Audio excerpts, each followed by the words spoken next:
అంబేద్కర్ కోనసీమ జిల్లా కొత్తపేట మండలం వానపల్లె గ్రామంలో అక్రమంగా నిల్వ చేసిన 20,000 విలువైన మద్యం బాటిళ్లను పోలీసులు స్వాధీనం చేసుకున్నారు. కొత్తపేట పోలీస్ స్టేషన్ వద్ద శనివారం ఈ వివరాలు రావులపాలెం రూరల్ సే విద్యాసాగర్ వెల్లడించారు. గ్రామంలోని రామ్మోహనరావుపేటలో కుంచే రమేష్ అనే వ్యక్తి ఇంట్లోనే మద్యం బాటిళ్లు నిల్వ చేసి విక్రయాలు చేస్తున్నారన్న సమాచారంతో కొత్తపేట ఎస్ఐజీ సురేంద్ర సిబ్బందితో కలిసి దాడి చేశారు. ఆ విషయంలో నిందితుడు రమేష్ గోడ దూకి పారిపోగా అతని ఇంట్లో ఉన్న 1100 మద్యం బాటిళ్లు 6,272 నగదుతో పాటు అతని మొబైల్ ఫోన్ స్వాధీనం చేసుకున్నామని ఈ మేరకు కేసు నమోదు చేసి దర్యాప్తు చేస్తున్నామన్నారు సిఐ.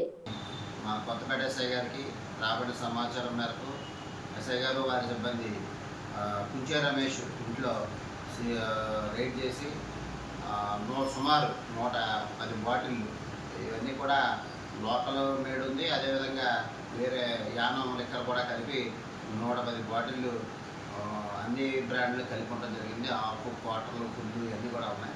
ఇవన్నీ కూడా 110 బాటిళ్ళు సీజ్ చేసి వీటి వర్త్ సుమారు ఒక 20,000 వరకు 20,000 రూపాయలు వర్త్ కలిపి ఉంది. ఇవన్నీ కూడా ఎస్ఐ గారు అన్నీ సీజ్ చేసి ఎవరైతే ఈ కుంచే రమేష్ అని ఉన్నాడో అతను పోలీసు వారిని చూసి పారిపోవడం జరిగింది.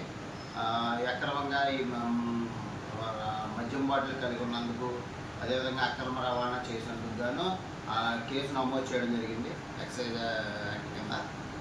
ఈ కుంచే రమేష్ను త్వరలోనే పట్టుకొని అతని కోర్టులో రిమాండ్కి పంపిస్తాం.